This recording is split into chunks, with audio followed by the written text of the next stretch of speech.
Hi, it's Liam. I'm at the James Morrison studios to interview the man himself. He is known to be the Australian's internationally acclaimed premier jazz artist. Let's go meet him now. You have played for presidents and royalty and have performed with such greats as B.B. King, Ray Charles and Frank Sinatra. And of course at the Sydney Olympics, where you composed and performed the opening fanfare. What has been your greatest highlight, but also your greatest challenge? Well, it's hard to pick one highlight because things are highlights for different reasons. Certainly the greatest number of people I've played to is the Olympics. Not many jazz clubs hold 1 billion people. But then there are other highlights for other reasons. My first solo performance at the age of 8 is, my most memorable performance because that's the first time it ever happened. And then I guess I'd have to say also times like when you meet your heroes. When I first played with Dizzy Gillespie, and I've been listening to him on record since I was 8 years old. So that's really memorable too. They're all highlights for different reasons. Challenges? I don't tend to think of most of the things I do in that way. But the jazz, you just play how you feel at the time. And I guess overall it is a challenge to make sure you do just freely play what you feel, but never feels like it at the time. The challenges would be whenever I play classical music, because you've got to play something that's already been written, and you can't just say, well, I don't feel like that today. Well, that's bad luck, you have to. So that's a challenge, particularly for a jazz musician. So jazz would be more expressive? Yeah, jazz is just expressing how you feel now. You still do that through the classical music, but you have to use the notes they've given you. And that's the challenge, to try and stay with the notes you've been given and still be you.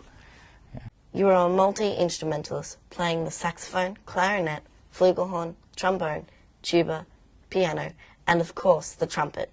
And now you are designing your own in conjunction with Schagel horns.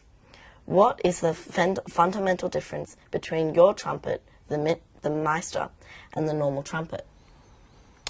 Well, the differences between any trumpets, once you sort of have what we call a good trumpet, meaning it's in tune, it's the right length and everything, and it mechanically works well, starts to become more personal as to what suits certain players.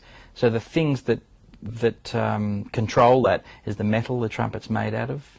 And people might say, well, aren't they all made out of brass? Yes, but brass is a description of something that's got zinc and copper, and we have different amounts of zinc and copper and create different types of brass. Also the size of the bell, the shape of the lead pipe, which is the pipe you blow into. All these things, you move one and you've got to change all the others, and you can change how the instrument responds. So it's like an art in itself almost. It is, oh, very much. The guys that that make these instruments, particularly ones like mine, is made by hand. Every single one is different.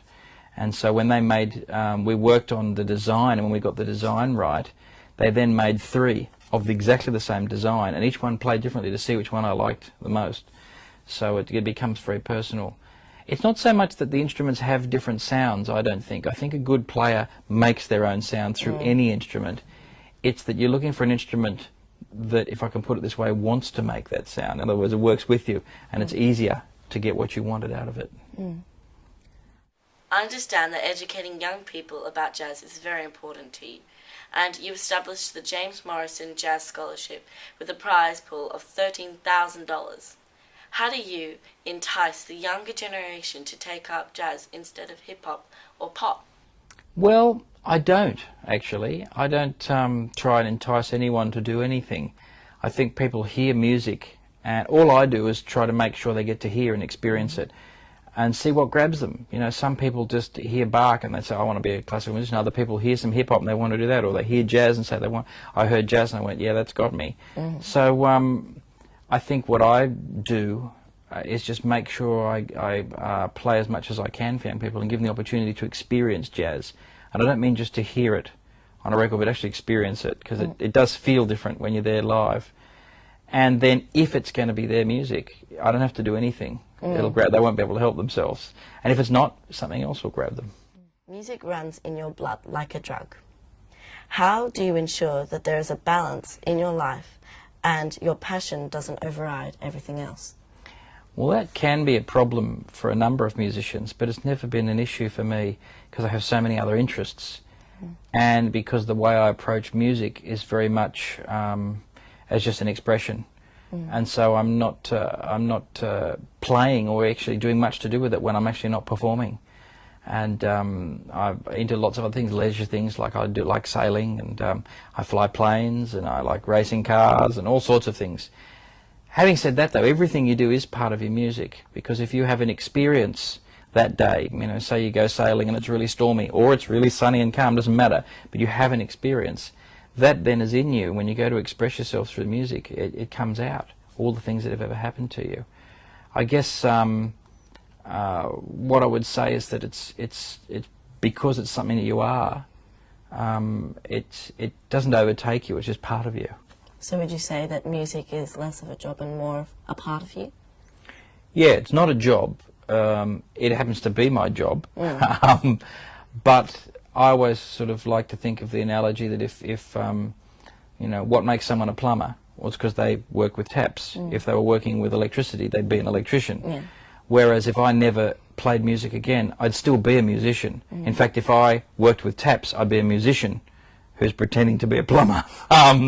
In other words, it's not something, you don't say you're a musician because you play music. You play music because you're a musician. It's something you are rather than something you do. That's very well said. You have received the Medal of an Order of Australia and have been given a Music ARIA Award for the Best Jazz Album in 2010.